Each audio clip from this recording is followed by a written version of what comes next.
क्या आप दुनिया के सबसे बड़े मदरसे का नाम जानते हैं? मिस्र के शहर काहिरा में बना जामिया अल अजहर दुनिया का सबसे बड़ा मदरसा माना जाता है। इस मदरसे में हर दिन 20 लाख से भी अधिक मुसलमान शिक्षा प्राप्त करते हैं। 970 ईस्वी में हजरत मोहम्मद सल्लल्लाहु अलैहि वसल्लम की बेटी फातिमा ज़ोहरा के नाम पर बने इस मदरसे पर हर साल 10,000 करोड़ रुपए खर्च होते हैं। यह खर्च इतना बड़ा है कि इससे हर साल रिलायंस जियो जैसी कई कंपनियां खोली जा सकती हैं। जामिया अल अजहर में काम करने वालों की संख्या 8,000 से भी अधिक है। ये दुनिया का सबसे आधुनिक मदरसा है, जहां कुरान और हदीस के साथ फिजिक्स, केमिस्ट्री, बायोलॉजी और विज्ञान के विभिन्न विषयों की शिक्षा दी जाती है। Guinness book of world record के मुताबिक इस मदरसे में ही दुनिया की सबसे पहली यूनिवर्सिटी बनाई गई थी।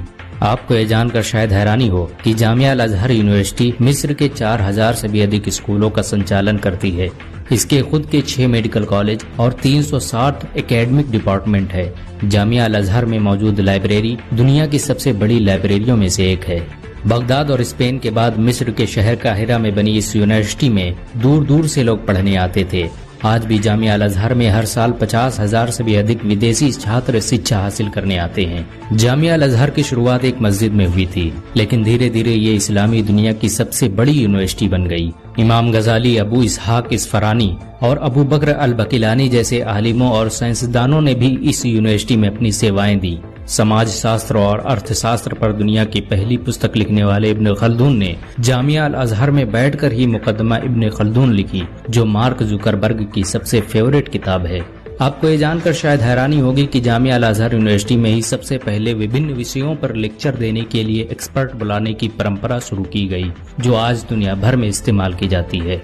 मध्यकालीन युग में इस मदरसे में सबसे ज्यादा साइंस और टेक्नोलॉजी पर किताबें लिखी गईं। मुसलमानों द्वारा physics, chemistry, biology, anatomy, surgery, mathematics पर लिखी गई किताबें आज भी ऑक्सफोर्ड और कैम्ब्रिज यूनिवर्सिटी में पढ़ाई जाती हैं। 1789 में जब नेपोलियन बोनापार्ट ने मिस्र पर कब्जा किया तो उसने इस मदरसे की बड़ी तारीफें की। उसने अपनी डायरी में लिखा कि ऐसी यूनिवर्सिटी तो पेरिस में भी मौजूद नहीं है। मिस्र पर कब्जा करने के बाद नेपोलियन ने जब कंसल्टेशन काउंसिल बनाई तो उसके सभी 9 सदस्य मुसलमान थे। ये सभी मुसलमान जामिया अल अजहर से पढ़कर निकले थे। जामिया अल अजहर मानव इतिहास की पहली यूनिवर्सिटी थी जिसने महिलाओं की शिक्षा और स्वास्थ्य से संबंधित सेमिनारों का आयोजन किया। इस मदरसे में हर साल हजारों मुसलमान हाफिज, कारी, आलिम, डॉक्टर, इंजीनियर और साइंटिस्ट बनकर निकलते हैं।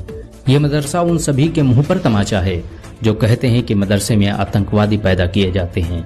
अगर एक मुसलमान होने के नाते आपको गर्व महसूस हुआ हो तो इस वीडियो को लाइक और शेयर जरूर करें।